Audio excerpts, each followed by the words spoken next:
Hello students, how are you? Student, today our book Moments first fifth story The Happy Prince. Happy Prince कहानी है खुश राजकुमार, written by Oscar विल्डे। ये आपकी moments book की जो है फिफ्थ स्टोरी है, मतलब फोर्थ। आपका जो एक थर्ड स्टोरी जो है कटवा दी वो आपके सिलेबस में नहीं मेंशन है, तो ये आपकी मतलब फोर्थ स्टोरी हो गई और इसी के साथ आपका इस बुक का सिलेबस भी कंप्लीट हो गया। क्लियर? तो हम ये स्टोरी रीड करते हैं। हैप्पी प्रिंस, खुश राजकुमार। A beautiful statue had been set up on a tall column high above the city. एक बहुत ही सुंदर बुत जो था शहर के सबसे ऊंचे कॉलम पर बना हुआ था। It was a statue of the happy Prince. और ये बुत किसका था? राजकुमार का, खुश राजकुमार का। It was covered with gold, जो कि पूरी तरह से सोने से ढका हुआ था। It had fires in its eyes and ruby on the sword hilt. इसके जो थी आंखों में जो थे नीलम लगे हुए थे और स्वॉर्ड हिल्ट में जो था रूबी लगा हुआ था, हीरा लगा हुआ था। एक स्वॉर्ड हिल्ट क्या होती है बेटा? जो तलवार का मुठ नहीं होता, जो जहाँ से इंसान जो है तलवार को पकड़ता है उसे बोलते हैं hilt. The happy Prince was always happy when he was alive. जब वो जिंदा था, मतलब मर गया था तभी उसका बुत जो था उसके शहर में लगाया गया था। जब वो जिंदा था वो हमेशा ही खुश रहता था। ही lived in A palace of happiness. वो हमें अपने खुशी वाले राज्य में, अपने महल में रहता था। He did not know what tears were. उसे नहीं पता था कि आंसू क्या होते हैं। सो हिज कर्टियर्स होते हैं दरबारी। उसके कर्टियर जो दरबारी थे उसे हमेशा ही खुश राजकुमार कहकर बुलाते थे। आफ्टर हिज डेथ, उसकी मौत के बाद, his statue was set up very high. उसका स्टैचू जो था, बुत जो था, वो सबसे ऊंची जगह पर बना दिया गया।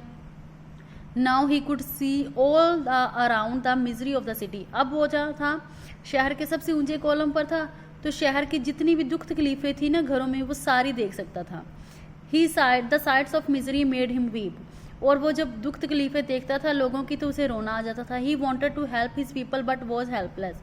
वो अपने राज्य के लोगों की मदद करना चाहता था लेकिन ऐसा हाई था। His feet were tied to the pedestal. Pedestal जो नीचे बना होता उससे जुड़े हुए थे उसके पाँव जो थे। Still he help the needy people throw a little bird. इसीलिए उसने जो है जरूरतमंद लोगों की सहायता जो है एक पक्षी के द्वारा की, उसके साथ हेल्प लेकर। छोटा सा पक्षी था। वन डे, अब बताते हैं कि वो पक्षी कहाँ से आया, कैसे उसका दोस्त बन गया।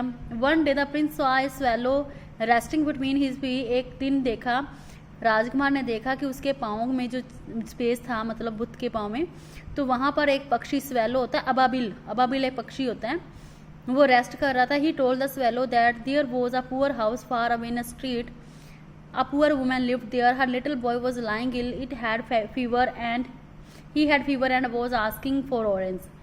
तो मतलब वो जो अबाबिल जो था वो मिस्र जाने वाला था। उसके जो साथी तो थे ना, मतलब उसके दूसरे जो पंछी थे, साथी जो थे, वो मिस्र जा चुके थे। क्यों? क्योंकि जो थी अब मौसम चेंज हो गया था, सर्दी शुरू होने वाली थी, इसीलिए वो एक जगह से दूसरी जगह उड़कर जा रहे थे।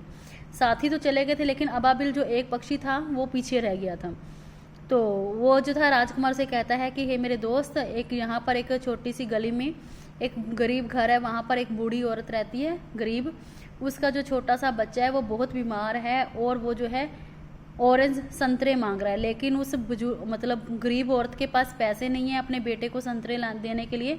इसीलिए तुम ऐसे करो कि मेरी स्वॉर्ड हिल्ट से रूबी निकाल लो और ये जाकर उसको दे आओ, उस औरत को दे आओ। तो स्वैलो ने बिल्कुल वैसा ही किया। उसने वो वहाँ से निकाला और उस लड़के के पास जाकर, मतलब औरत के पास, वो रूबी रखाया और जो था उसके बॉय के फोरहेड पर वो जो था अपने पंखों से उसे थोड़ी सी हवा की, इससे उसे आराम मिला। Then the prince a young man who lived in a garret. The young man was writing a play but it was so cold and could not write any मोर।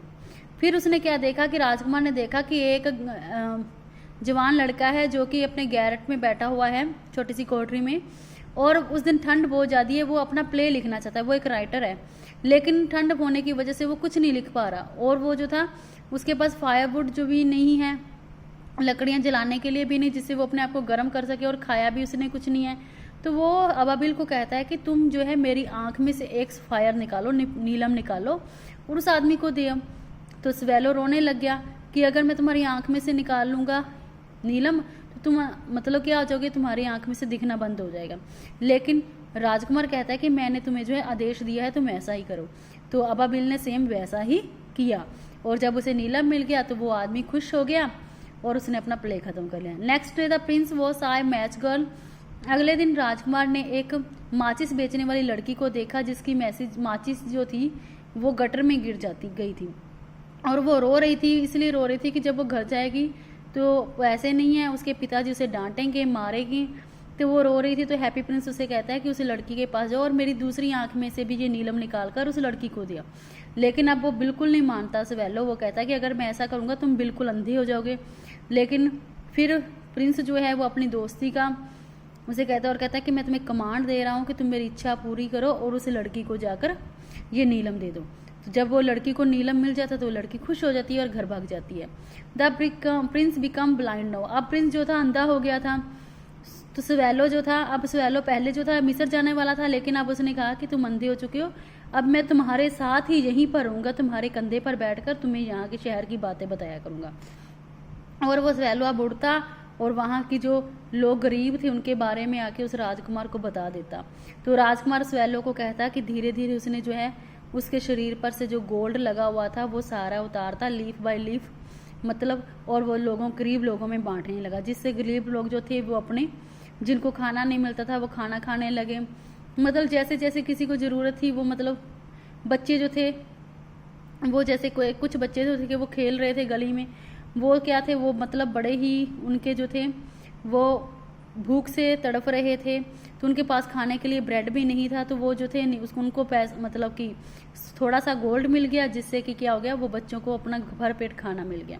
तो इस प्रकार से जब क्या होता गया कि प्रिंस के ऊपर से सारा सोना जो था निकल गया और प्रिंस जो था वो बहुत ही भद्दा दिखने लगा, मतलब कि सारा गोल्ड निकल गया ऊपर में से।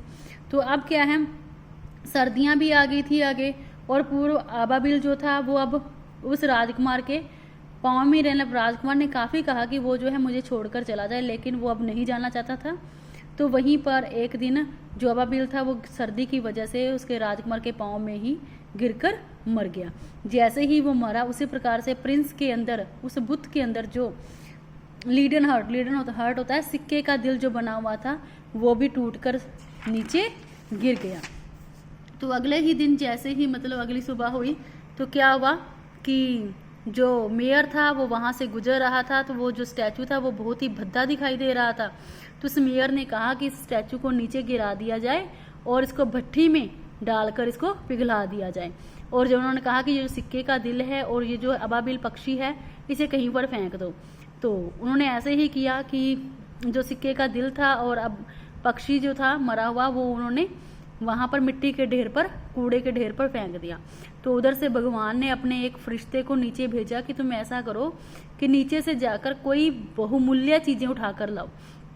तो जो फरिश्ता जब नीचे आया तो उसने वो मिट्टी में से, उस कूड़े के ढेर में से उस पक्षी को उठा लिया और उस सिक्के के दिल को उठा लिया।